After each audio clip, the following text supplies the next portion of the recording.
Hello, welcome to my channel, The Jellyfish Journals. My name is Susie, and in this video, I am going to share my thoughts on every book that I read in the month of December last year. So let's go ahead and get started.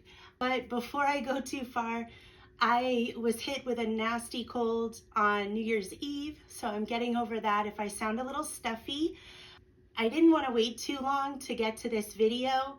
First of all, I teach third grade, and there's a good chance that this is going to take a while to recover from this cold once all my kiddos come back and bring their own germies into my classroom. Also, there's a good chance I won't remember most of these books if I wait too long, so I'm just going to go ahead and go for it. The other thing is, if there's a glare, I am sorry about that. Pretty much right after I got my head cold, I got hit with a bad case of pink eye, which I don't remember ever having. I'm on the tail end of it. I've got my drops. It's clearing up, but I'm not wearing my contacts for a few more days just to be on the safe side. So hopefully those things aren't too much of a distraction for you, but let's jump into the books that I read. So the first few books I read in December happened to be audiobooks, which is a little strange. I don't usually get through audiobooks very quickly, but in December, my first three books were all audiobooks. The first audiobook that I listened to was Brain on Fire, and it was a memoir about this girl, Susanna, who came down with this rare situation in her brain. I have no medical speak whatsoever, sorry about that. But she came down with this rare medical thing in her brain, and basically it just wreaked havoc on her personality, on her ability to function and interact with other people. There is a movie with the same name, and I believe it's Chloe Grace Moretz. I might butcher that name. If you've seen the movie, I still recommend listening to the audiobook or reading the book. It's just really fascinating. It's one thing to see it on screen. The audiobook is narrated by the author, by Susanna, and so it was just kind of amazing to hear what she went through and her perspective and how she had to rely on notes from herself and from other people to kind of put the pieces together of what was happening to her during that time in her life. So highly recommend. It was an excellent memoir. The next book I read is called Lying in Wait, and it's by Liz Nugent. And I'd heard good things about her book Strange Sally Diamond, which is on my TBR shelf behind me. But I hadn't had a chance to read it yet. And so sometimes what I like to do is, if I know a book is coming up on my TBR by an author and the audiobook becomes available, or I should say an audiobook of a different book that they've written has come up, I like to sometimes listen to the audiobook just to get a sense of the author's writing style, what kind of stories they might tell. I will say this one was a little, I don't know if rough is the right word. Again, I struggle with books where I feel like if people would just talk to each other, it could clear up a lot. And I just felt like in this book, it was one of those situations too, where if the characters had just talked to each other, they could have saved themselves a lot of heartache and trouble and discomfort and all of those things. And it definitely did not dissuade me from reading Strange Sally Diamond. So I'm still very much looking forward to reading that. I will also say something that I've learned about myself is I am a bit audiobook picky. And unfortunately, you don't always know if an audiobook is truly good or not until you get to the end and you can evaluate the pacing of the book or the way it bounced back and forth between characters and things like that. And so I will say a lot of times if an audiobook comes across as shaky for me, I just have a strange gut feeling that if I'd read it in hand, I probably would have enjoyed it a bit more. So definitely recommend this book if you like thrillers. It was kind of crazy, some stuff that this family did in the story. I don't want to give too much away because it kind of jumps right into it. The next audiobook on my list was another memoir, and it was called Sorry I'm Late, I Didn't Want to Come.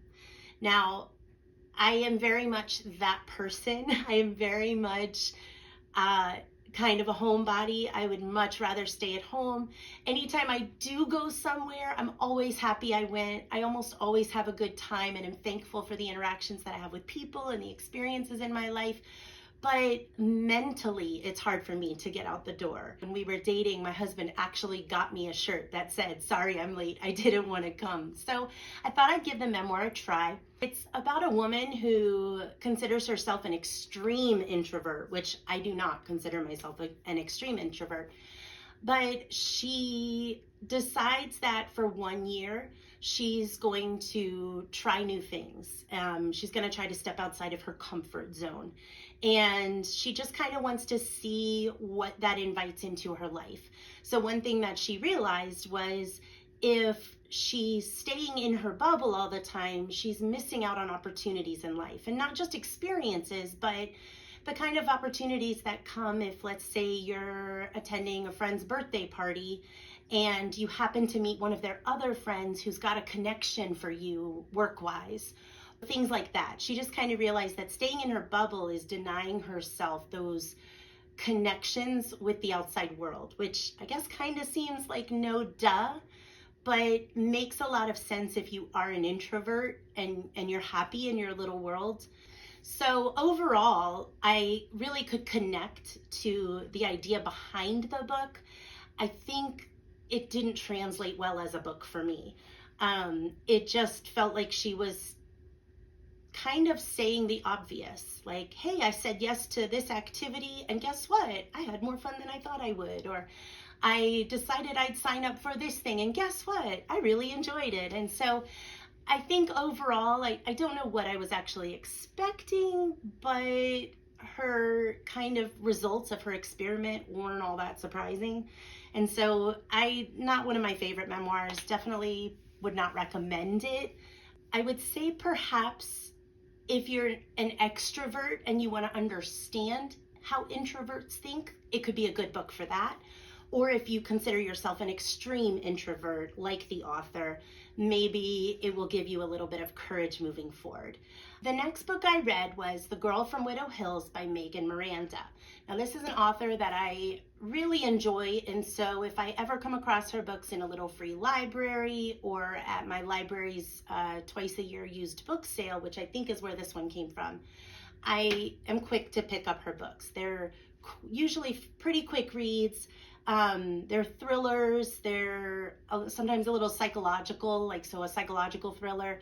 And this one was about a little girl who, during a lot of heavy rains and flooding in her hometown, ended up getting washed into the water system. Not really the sewers, more like, I guess, all the pipes that run the aqueducts and stuff. I'm so not sure if I'm doing any of that right, but basically she gets caught underground in the water pipe system and is found a few days later. And the story is about kind of the notoriety and the troubles she faces being the girl from Widow Hills. So she becomes really famous because of this rescue, and during her life, it's actually caused a lot of problems, including somebody who is potentially after her and wants to set the record straight. And I won't say any more about that. It was different, I will say that. You never really think about these people that go through these tragic events, especially when they're small children, and all of the opinions and all of the things that get thrown at them as they get older, and the recognition that comes with being that kid that got rescued or that kid that went through this or that. So definitely recommend this book.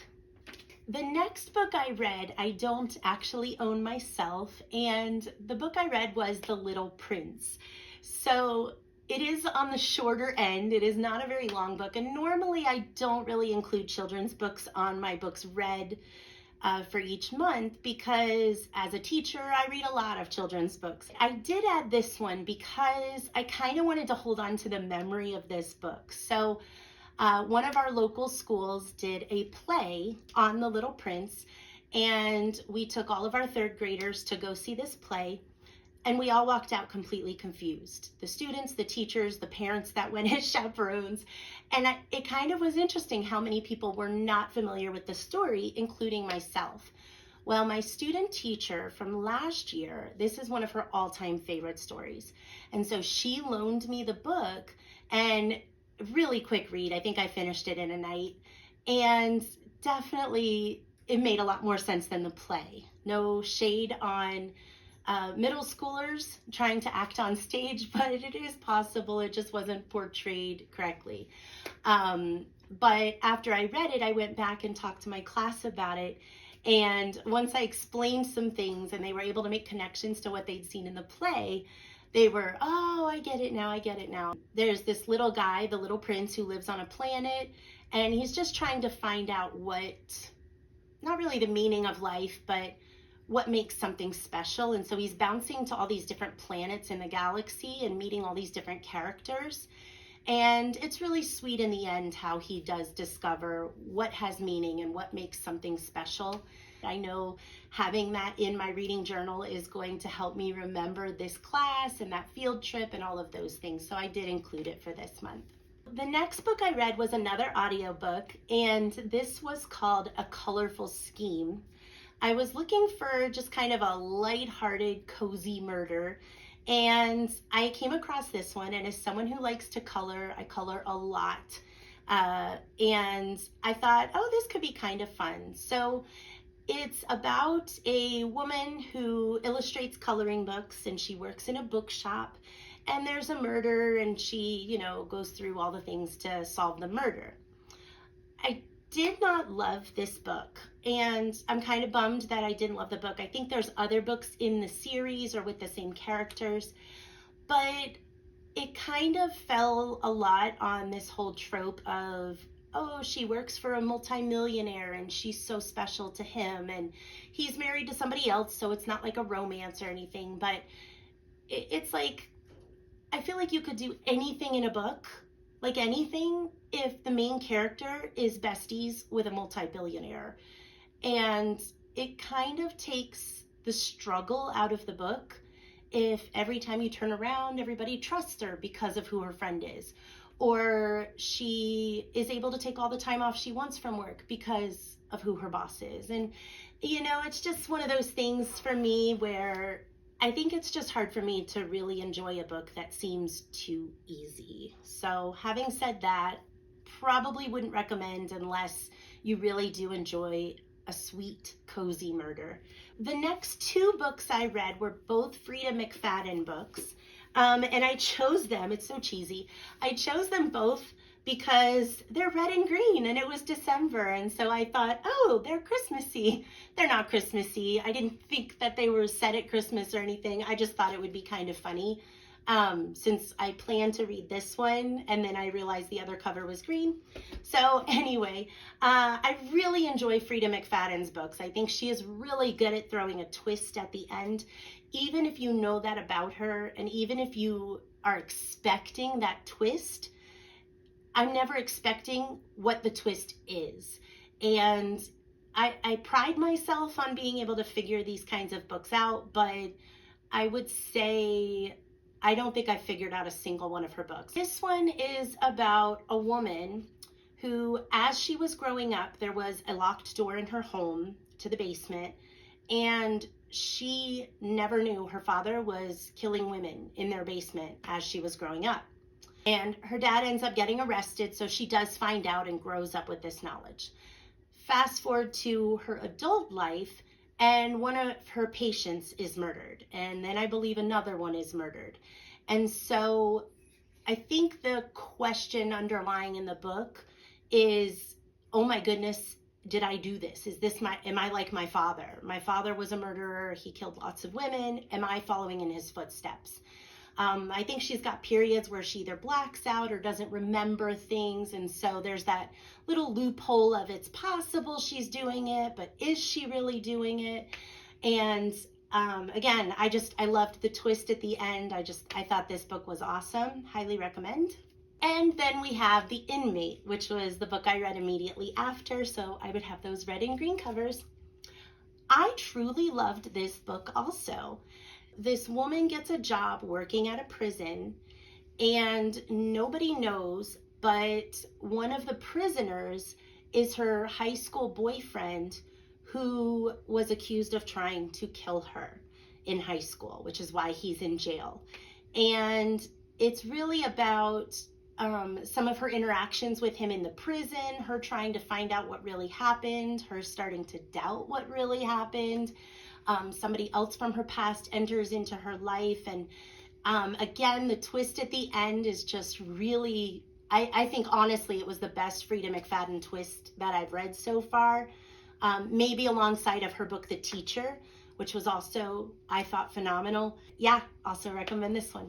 The next book I read was the first digital book that I finished in December, and I'll be honest, it took a long time for me to get through this book. It's called The Salt House Place, and this one's about a woman who was best friends with two other girls as a teenager, and there was a tragedy, and one of the friends is gone. Well, as she gets older, she gets a message that the other friend has gone missing as well. And so she does some research and figures some things out and realizes that that friend was part of a presumed cult for women called the Salt House Place, or Salt House Place maybe. And it was a really interesting story. She basically inserts herself into this cult. I'm going to keep calling it a cult because it is truly what it felt like reading it to me. But she inserts herself into this cult and just kind of learns a lot more than she was thinking during the course of the book. I am not sure what was taking me so long to get through it.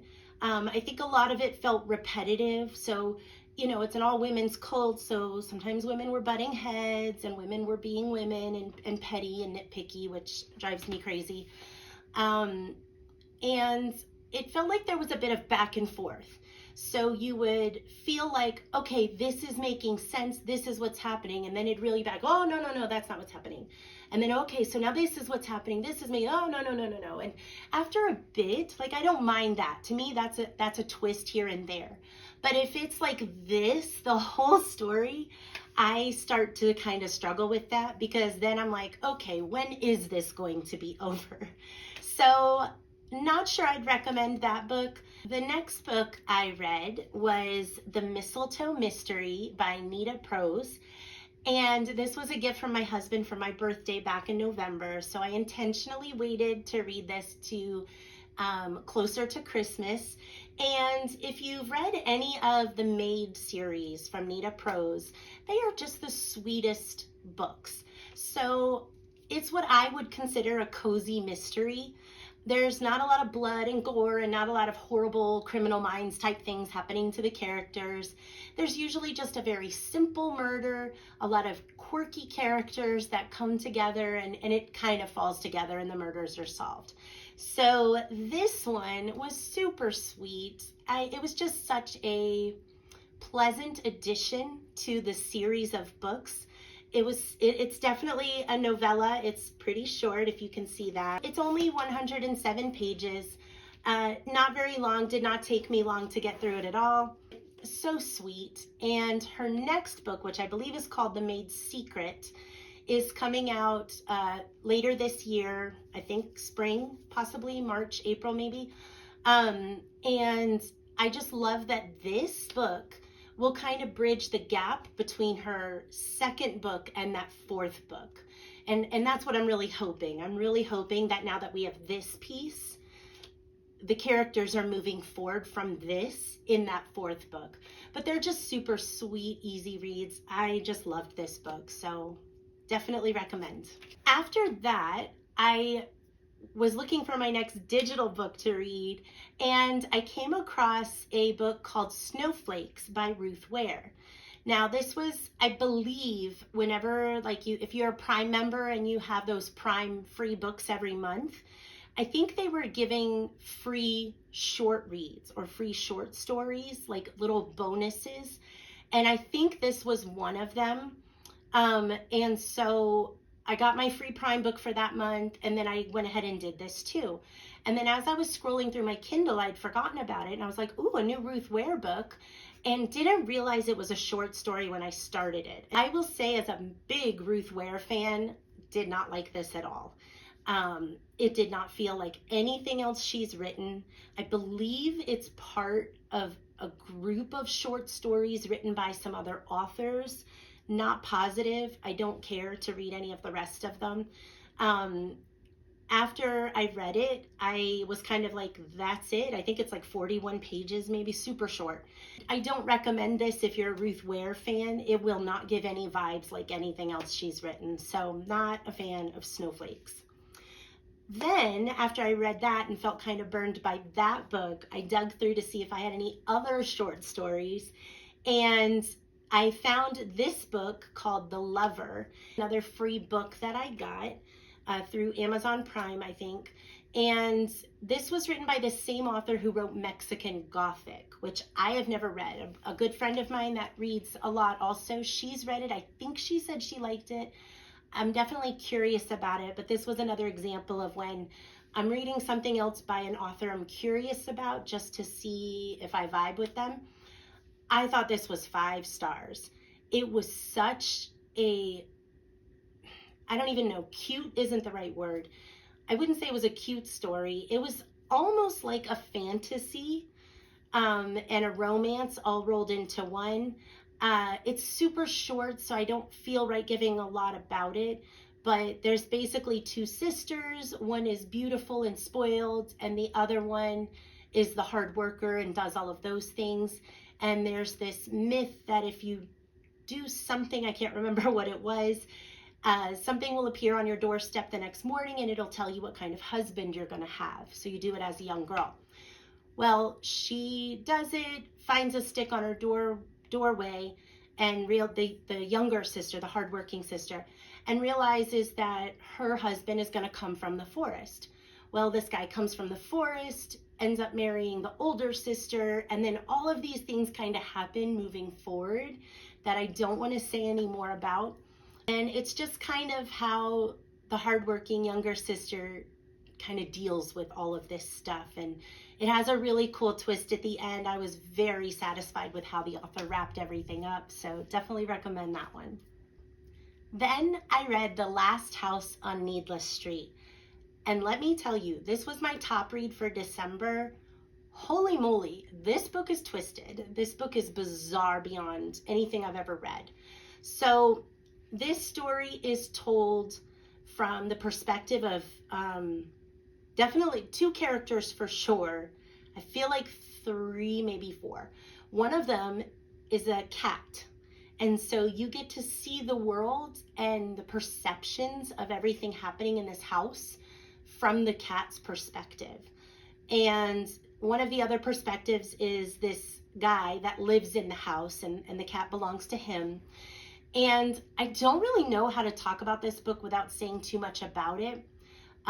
There is another character that is involved in all this who does not live in the house, and her little sister went missing years ago, and she believes that her little sister was kidnapped and lives in this house with this man and his cat. And so she's kind of trying to prove that and figure it out. It was bizarre. It was amazingly bizarre. I love a book that throws me off guard, or catches me off guard, sorry, throws me off balance, catches me off guard. And this book really did that. It truly did. And along the way, I was kind of like, I wonder. And some of the wonders I was on course for, and then some of them were, whoa, even like further back or deeper than I would have even thought. So kudos to Catriona Ward. I just can't even imagine the brain that thought of this book. The next book I finished after The Last House on Needless Street, but I started it a lot earlier in the month, and that is 25 Days by Per Jacobson. Probably within the first week of the month, my mom sent me a text and asked me if I'd heard of this book, and I said no. And she told me that it's called 25 Days, and you read it almost like an advent calendar, like you read a chapter a day until you get to Christmas Day. And she asked if I was interested, and I said sure. So she popped it over in the mail to me, and I think I ended up getting it around the 12th or 13th of December. So I plowed through the first chapters and then slowed down and read a chapter a day after that, so my mom and I could text and talk about each chapter. And this is definitely more of a horror than a thriller. This family is deciding to take a trip into the mountains, into the woods, in a cabin, and they're going to try to digital detox, I guess, for a couple weeks or a week.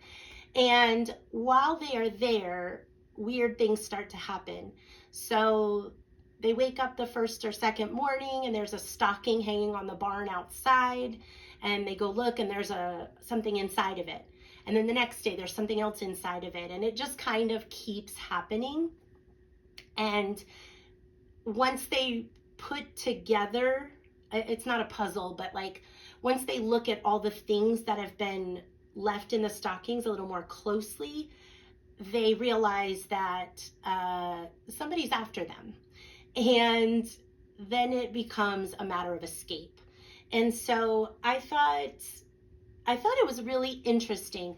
I think reading it a chapter a day didn't feel like a horror to me. It was such small bites that nothing ever felt heavy. Like, I guess a good horror, good thriller, I'm not a big horror reader, but when I do, I feel like I choose that genre because I want to feel the weight of it. And when you only read a chapter a day, and some chapters were pretty short, there just wasn't enough weight. You walk away and you come back the next day and there's just a little bit more, but it's easy to kind of not so much forget what happened, but just maybe not feel it as much. So I think I would say, yes, I recommend this book, but I think what I would recommend is just read it straight through. He's got some other books that are highly recommended also. I think my mom's reading one of them right now, so I don't know too much about any of them yet. There's one, I think it's called Dry, that I want to read, that I've heard good things about. So definitely I'll try out this author again. The next book I read was another audiobook, and it's another example of, I own something by this author already. I own The Wishing Game. It's on my shelf. It's TBR. But I've never read anything by her. So I just thought it came up on audiobook. Let's give it a try. It was a really cute story. This one was about these two boys that went missing when they were kids. Or these two boys that go missing. I guess boys are kids. But these two boys go missing for a spell. They come back, they've got wounds on them and bruises and scratches and things nobody can explain. And I guess as they grow, they go their separate ways. Well, one of them becomes very famous for finding lost women and girls. I guess he can't find lost boys, he can only find lost women. But he seems to have this sense of where you can find a missing person as long as it's a female. And so this other girl comes up. I think her name is Emily, which I loved. That's my daughter's name. And Emily comes and basically asks him, hey, my sister's been missing for a long time. I know you find women. Can you help me find her? And he reluctantly agrees to help, but he needs the help of that other boy that went missing with him when they were kids in order to do it. And so they come together, and the three of them kind of embark on this journey. And I will say, this is where the fantasy part of the book rolled in. So when I found it on the Boundless app, it was under fantasy, which I don't normally dig into, but once in a while I take a peek and see what's in there. And for a good bit of the book, I was trying to figure, how is this book a fantasy? And once the three of them come together, that's when the fantasy begins. And so I definitely recommend it. It wasn't my kind of book. And I don't know if I love how everything wrapped up in the end. I think I wish there had been more of the fantasy world, to be honest. I think I would have liked it more then, but definitely recommend this book if you like those kinds of stories. Only 2 more to go. I read a lot in December, but again, 4 of them were on the shorter side, so bear with me. Then I read Spare Room, which is by Dreda Say Mitchell. And this one is about a woman who, I think it's in England, London, Europe, somewhere, like definitely Britain somewhere. Hold on. Well, it doesn't say, but it's definitely over there. I feel like it's in London. And anyway, see how sad that is? This is the second to last book I read last month, and I'm already like getting fuzzy. So she rents a room, like a third floor room in this townhouse kind of situation. And while she's in the room, she finds a note, a suicide note from the previous tenant, which immediately like sets her on edge because she was told over and over nobody else has lived there before her.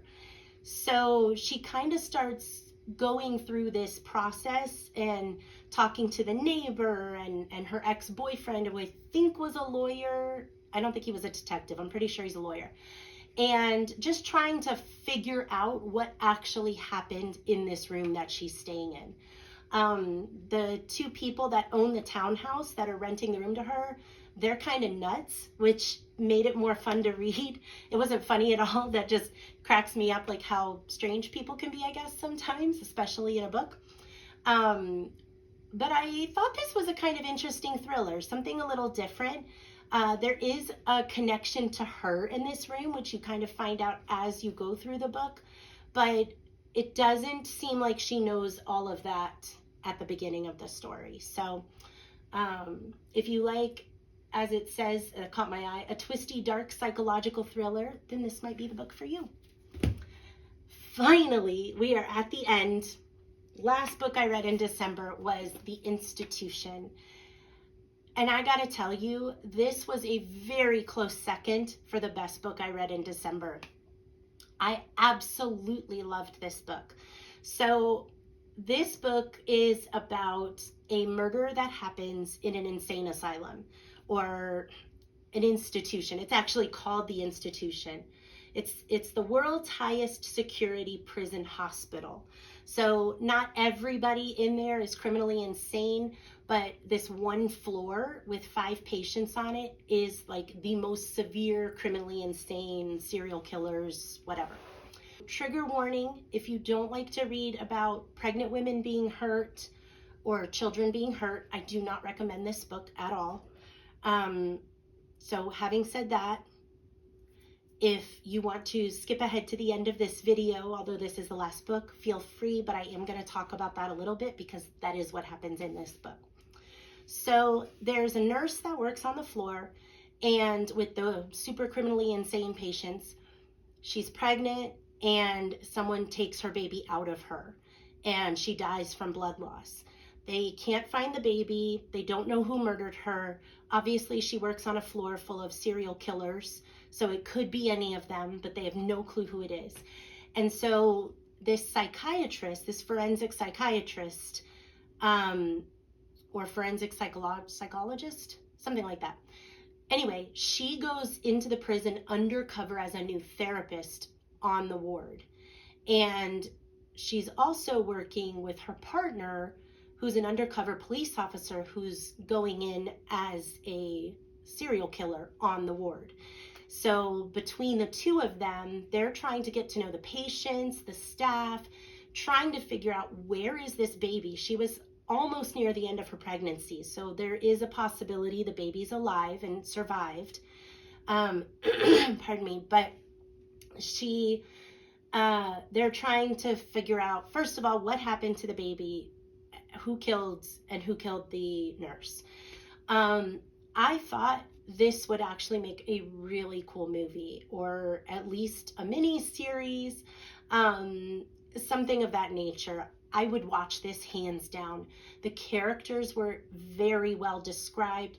You got to take a peek into the backstories of each of the serial killers and what made them kind of click, what made them do what they did to put them in that prison. It had a crazy twist at the end that I truly did not see coming at all. And it just kind of interesting to see how working in that environment would wear on somebody. And yeah, just definitely recommend The Institution. And that's it. I know that was long. There were 17 books. Again, 4 of them were on the shorter end, but that's what I read in December. Please leave a comment below if you've read any of these books or something else by one of these authors that you think I might enjoy. Or if you have any questions about the books, let me know down in the comments. I hope you guys have a great day. Bye.